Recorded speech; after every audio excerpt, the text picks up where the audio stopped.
अच्छों में अच्छा समझिए जिसे, है उस अच्छे से अच्छा हमारा नबी। सारे ऊंचों से ऊंचा समझिए जिसे, है उस ऊंचे से ऊंचा हमारा नबी। क्या पैसों की एक ऐसी होड़ लगी रहती है जलसों में, ये रूहानियत की मजलिसें हैं।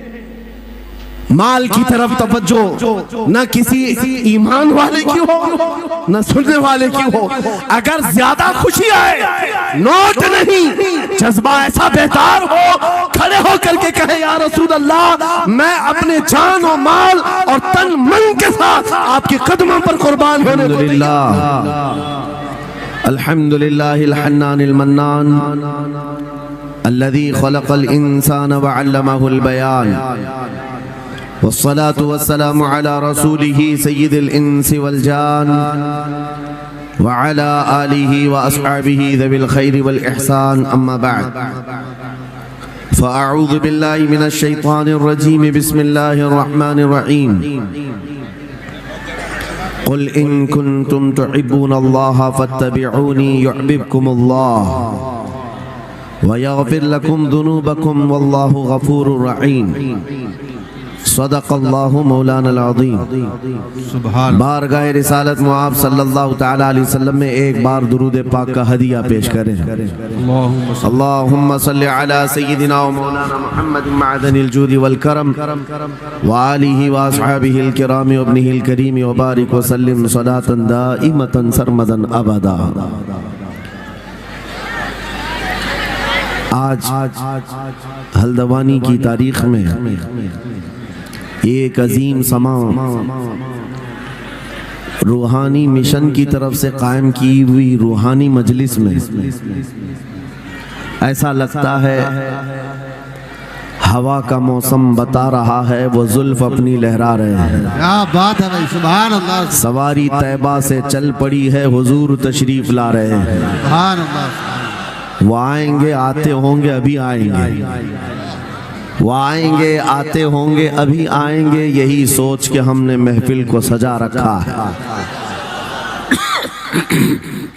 अज़ीज़ान गिरामी वक़ार, मुहिब्बे गिरामी, फाज़िल जामे हज़रतुल अल्लामा मुफ्ती नईम अज़हरी साहब, हज़रत अल्लामा मुफ्ती शाहिद अज़हरी साहब और दीगर उलमाए ज़वील एहतराम जो यहाँ पर मौजूद हैं, मशकूर व ममनून हूँ इनकी इज़्ज़तों का। मुफ्ती नईम साहब क़िबला ने जो कुछ भी मेरे मुतालिक तारुफ कराया, मैं हेच मदा उस लायक नहीं हूँ। अल्लाह मुझे उनके हुस्ने ज़न के मुताबिक बना दे। यकीनन वो मेरी सोहबत नहीं बल्कि मैं उनकी सोहबत हासिल किया और माशाअल्लाह ये वो उलमा हैं जो अपने दौरे तालिब इल्मी में भी अपनी सलाहियतों और अपनी अखलाक की बुलंदियों की एक छाप छोड़ते हैं। हमारा इंट्रोडक्शन तो सिर्फ इतना ही है जो दुनिया आज हमें पहचानती है। या रसूल अल्लाह, तेरे इश्क की बदौलत मुझे जिंदगी मिली है। वाह क्या बात है। मेरी बात बन गई है तेरी बात करते करते। सुभान अल्लाह। है जो जिंदगानी बाकी ये इरादा कर लिया है, तेरे मुनकिरों से आका मैं मरूंगा लड़ते लड़ते। क्या बात है, सुभान अल्लाह। बड़ी अजीब बात है। मैं आप हजरात के दरमियान यहाँ आया, इलाके की जोग्राफियत मालूम करना मेरी आदत रहती है। इत्तिफाकी बात है, मौलाना शाहिद साहब अज़हरी ने ये मुझे बताया कि ये चौक भी मुजाहिद चौक कहलाता है। सुभान अल्लाह। और यकीनन यहाँ मुजाहिदीन को होना भी चाहिए। और शायद 17 नंबर भी है कुछ, जो हमारे बद्र की तारीख भी है। क्या बात है भाई, सुभान अल्लाह। जहाँ 17 नंबर बद्र की तारीख याद दिलाई जाए और नाम भी मुजाहिद हो तो वहाँ के बंदे को बुज़दिल होना ज़ेब नहीं देता। क्या बात है भाई। नारे तकबीर, नारे रिसालत, लब्बैक या रसूल अल्लाह, लब्बैक या रसूल अल्लाह। ऐ सुन्नी नौजवानों, आपके इस जलसे पाक में आने से कबल डॉक्टर समी साहब ने मुझे ये हालात भी सुनाए और बता रहे थे कि यहाँ किस तरह की वाहियात और खुराफात भी चल रही हैं, लेकिन साथ में एक अफसोसनाक खबर ये भी मिली, ये एक इतना बड़ा गंजान आबाद इलाका जिस पर जालिमों की बुरी नजर लगी हुई है और वो तुम्हारे घरों से तुम्हें बेघर करने की कोशिश में लगे हुए हैं। एक बात याद रखो, मैं आज के इस मिंबर से उन्हें पैगाम दे करके जाता हूँ, तुम क्या तुम्हारे बाप दादाओं ने भी उखाड़ने की कोशिशें की हैं। क्या बात। और सिर्फ ये एक खित्ता नहीं है, एक खित्ता नहीं है, इन कीड़ों की तो कोई हैसियत नहीं। इनका बाप इजराइल मिलकर गज़ा को कुछ नहीं कर सका। कत्ल करने का मतलब फना करना नहीं होता। इजराइल जैसी जालिम ताकत जिसके पास सुपर पावर ताकतें, पेट्रोट मिसाइल भी हैं, दादा अमेरिका साथ में खड़ा हुआ है, यूरोपीय यूनियन साथ में खड़ी है और निहत्ते कंकरियां लेकर खड़े होने वाले बच्चों का मुकाबला कर रहे हैं। और एक दो नहीं 10,000 से ज्यादा कत्ल भी कर डाले, बच्चों को मार भी दिया, लेकिन पेट नहीं भरा, डर खत्म ही नहीं हुआ। वो डर अभी भी खत्म नहीं हुआ। हजारों को कत्ल तो कर लिया, लेकिन रात की नींद और चैन अभी भी बेकार है, गारत है, क्योंकि उन्हें अंदाजा है इस बात का कि इनमें एक भी जिंदा बाकी रह गया तो कल का वो सलाहुद्दीन बन सकता है। क्या बात। तारीख दोहराई जा सकती है। तुम्हारे इलाकों को उखाड़ फेंकने और इसको बेघर करने की एक ही साजिश होती है कि ये गुलामाने उम्मते मुहम्मदिया में रसूल पाक सल्लल्लाहु ताला अलैहि वसल्लम की इस उम्मत में कोई शेर बेदार ना हो जाए, वरना कुत्तों की नींद हराम करके रख देगा। क्या बात। मेरे अजीजों, अपनी वैल्यू समझो, अपनी हैसियत समझो। जब तुम्हारे साथ बुरी नजर लग जाए तो तुम्हारे उरूज और इर्तिका की मंजिलें शुरू हो जाती हैं। उन जालिमों को ये तारीख याद होना चाहिए कि जब मेरे ख्वाजा सरकार गरीब नवाज हिंदुस्तान तशरीफ लाए थे, उनके आने के बाद जो कुछ भी उनके साथ किया गया, उनके बाप दादाओं ने तारीख बताई होगी।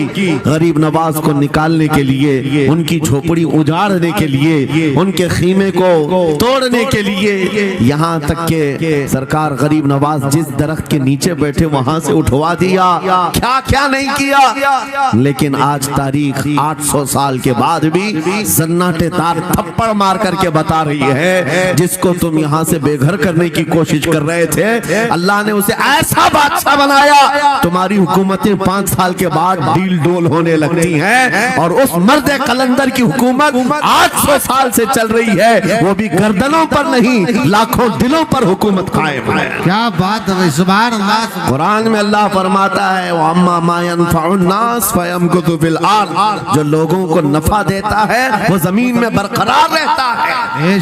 कुरान की आयत पढ़ करके मैं तुम्हें हौसला देता हूँ, तुम्हें यह हौसला देता हूँ। अल्लाह ने कुरान में फरमाया, इन्ना अर्दी वासिआ, मेरी जमीन बहुत कुशादा है, मेरी जमीन बहुत कुशादा है। रब ताला फरमाता है, वलक़द कतबना फी ज़बूर मिन बादि ज़िक्र अन्नल अर्द यरिथुहा इबादियस सालिहून, हमने ज़बूर में ये लिख दिया है कि हम इस जमीन का वारिस नेक बंदों को बनाएंगे। सुभान अल्लाह। आप इस बात के खौफ में न रहे, इस बात के खौफ में न रहे। अजीजा ने गिरामी वक़ार, जो काम तुम्हें करने के लिए कहा गया है वो क्या है? वो एक ऐसा इनकलाब इस जमीन से आना चाहिए, एक ऐसा इनकलाब। आपको मैं एक बात बता दूं, तारीख में जो तुम्हारी सिचुएशन और तुम्हारी हालत के मुताबिक हो, मैं वो बात करने की कोशिश करता हूं ताकि तुम्हारे दिल पर असर हो। आप जिस इलाके में रह रहे हैं, आप यहाँ के हालात बेहतर जानते हैं। वो दिन याद करो जब नबी पाक सल्लल्लाहु ताला अलैहि वसल्लम ने ऐलान नबूवत फरमाया मक्का में, और उसके बाद कुफ्फार और मुशरिकीन का जुल्म शुरू हो गया। गरीब सहाबा को पकड़कर मारते थे। हजरत बिलाल हबशी, हजरत खुबैब खुबैब इब्न अदी, हजरत खब्बाब इब्न अल-अरद, हजरत ज़ैद बिन दसना, हजरत अम्मार बिन यासिर, ये वो सहाबा हैं जिनको सिर्फ मारा नहीं गया है, आग में तपाया गया है। क्या सब कर लिया। मॉब लिंचिंग मक्का के जालिम करते थे बहुत। और एक दिन ऐसा आया, तवज्जो मैं जो कहने जा रहा हूँ, नबी पाक सल्लल्लाहु ताला अलैहि वसल्लम हरम पाक में दाखिल हुए, मस्जिद हरम में आए। खाने काबा की चाबी उस वक्त उस्मान बिन शैबा के पास हुआ करती थी, जो ईमान लाए हुए नहीं थे। या हज़रत उस्मान गनी नहीं है, वो दूसरे उस्मान है। उस्मान बिन शैबा के पास काबे की चाबी होती थी। हुजूर पाक सल्लल्लाहु अलैहि वसल्लम ने उनके पास आकर के कहा, उस्मान काबे की चाबी दो, दरवाजा खोल के मैं अंदर जाना चाहता हूं। उन्होंने कहा नहीं, तुम हमारा दीन छोड़े हुए हो, हमारे दीन से तुम बरगश्ता हो, मैं तुम्हें काबे में अंदर आने नहीं दूंगा। किससे कहा? कायनात के आका मौला रसूलुल्लाह। हुजूर ने कुछ नहीं कहा। तवज्जो, मेरे आका ने फरमाया, उस्मान याद रखना, एक दिन ये चाबी मेरे पास होगी और ये चाबी मैं जिसको चाहूंगा दूंगा और कयामत तक उससे कोई चाबी छीन नहीं सकेगा। सुभान अल्लाह, सुभान अल्लाह। इतनी बड़ी बात, जबकि मक्का के हालात बहुत अलग थे। जगह जगह सहाबा को मारा जा रहा था और छुप छुप करके इस्लाम की तबलीग की जा रही थी। उस जमाने में मेरे आका फरमाते हैं, उस्मान ये चाबी एक दिन मेरे हाथ में होगी काबे की, मैं जिसे चाहूंगा अता करूंगा और फिर कयामत तक उससे कोई चाबी नहीं छीन सकेगा। यह हदीस पाक में मौजूद है। उस्मान बिन शैबा कहते हैं, पहले तो मुझे हंसी आई, क्योंकि ये खाने काबा की चाबी की जिम्मेदारी आम नहीं होती, खानदानी है, बरसों से चली हुई विरासत के साथ आती है। और ये इस तरह से मुझे कह रहे हैं कि चाबी इनके पास चली जाएगी। और फिर उस्मान बिन शैबा कहते हैं, इनके हालात देख करके तो लग नहीं रहा था कि चाबी जाएगी, लेकिन जलाल जिस अंदाज में गुफ्तगू हो रही थी, ये देखकर डर भी लग रहा था कि कहीं ये सचमुच चाबी ले तो नहीं लेंगे। फिर उस्मान बिन शैबा कहते हैं, वो हालात भी आ गए कि जब रसूलुल्लाह हिजरत करके चले गए मक्का, सहाबा भी घर बार छोड़कर चले गए। उस्मान बिन शैबा कहते हैं, अब तो दिल मेरा चौड़ा हो गया, कहां मुझसे चाबी लेने की बात कर रहे थे, कहां इनका घर भी नहीं बचा, घर भी छोड़कर जाना पड़ा। अगर कल तुम्हारा घर छोड़कर जाना पड़े तो मेरी ये बात याद रखना, इस हदीस को याद रखना। हुजूर पाक हिजरत करके चले गए, सहाबा भी अपने घर बार सब छोड़कर मदीने चले गए। उस्मान बिन शैबा कहते हैं, अब तो मेरा सीना चौड़ा था, कहां ये चाबी की बात करते थे, कहां अपना घर भी नहीं रख सके। साल गुजर गया, 2 साल गुजर गए, 3 साल गुजर गए, 4 साल गुजर गए, 5 साल गुजर गए, 6 साल गुजर गए। हिजरत के बाद फिर वो दिन आ गया जब नबी पाक सल्लल्लाहु अलैहि वसल्लम 10,000 सहाबा के साथ 20 रमजानुल मुबारका को मक्का में फातह मक्का बनकर दाखिल हो रहे हैं। सुभान अल्लाह, सुभान अल्लाह। 6 साल के बाद वापस ही है जब हुजूर तशरीफ लाए। मक्का की गलियों में अब मुकाबला करने की किसी की हिम्मत नहीं थी, ताकत नहीं थी। हुजूर पाक जैसी हरम मक्का में दाखिल होते हैं, सारे इधर उधर छुप करके भाग रहे थे जिन्होंने जुल्म किया था अपने दौर में। कोई इसके घर भाग रहा है, कोई उसके घर भाग रहा है। वो दिन आएगा, याद रखो, वो दिन याद रखना। कुफ्फारे मक्का भाग रहे थे, जान बचा रहे थे, और मेरे आका काबे के पास खड़े होकर के ऐलान कर रहे थे, आज तुम्हारी जान बख्श दी गई है, आज तुम्हारे लिए रहमत का दिन है, हम आज किसी के साथ मुकाबला नहीं करेंगे। हुजूर अपनी रहमत के खैरात बांट रहे हैं। फिर अब सुनो, 10,000 सहाबा के साथ जब मक्का मुकर्रमा में मेरे आका दाखिल हुए, अब खाने काबा खोलने की बात थी। चाबी किसके पास है? उस्मान बिन शैबा के पास। बुलाया रसूलुल्लाह ने, कहा है उस्मान बिन शैबा? आए, सर झुकाए हुए आए, ईमान लाए हुए नहीं थे। कहा लाओ चाबी। चाबी दे दिया हुजूर के हाथ में। कहा है उस्मान, क्या मैंने ये बात नहीं कही थी, एक दिन ये चाबी मेरे हाथ में आएगी, वो सर नहीं उठा सके, सर झुकाए खड़े रहे। मेरे आका ने अपने हाथों से चाबी खोला, खाने काबा का दरवाजा खोला और वहां से सारे शिर्क व कुफ्र की आलाइशों को पाक किया। फिर उसके बाद चाबी बंद करके, अब सुनो, मेरे आका बाहर आए और फरमाया, आज मैं ये चाबी ऐसे आदमी के हाथ में दूंगा जिससे कयामत तक कोई छीन नहीं सकेगा। क्या बात है, सुभान, कितना बड़ा फरमान है मेरे आका का। सुभान। हुजूर ने जब ये फरमाया तो जो बड़े बड़े सहाबा थे उनके दिलों में ख्वाहिश थी, काश चाबी हमें मिल जाए, हमारे खानदान में चलती रहे। वहां सिद्दीक अकबर भी हैं, फारूक आजम भी हैं, उस्मान इब्ने अफ़्फ़ान भी हैं, हैदर कर्रार भी हैं, रिदवानुल्लाहि अलैहि मजमाइन।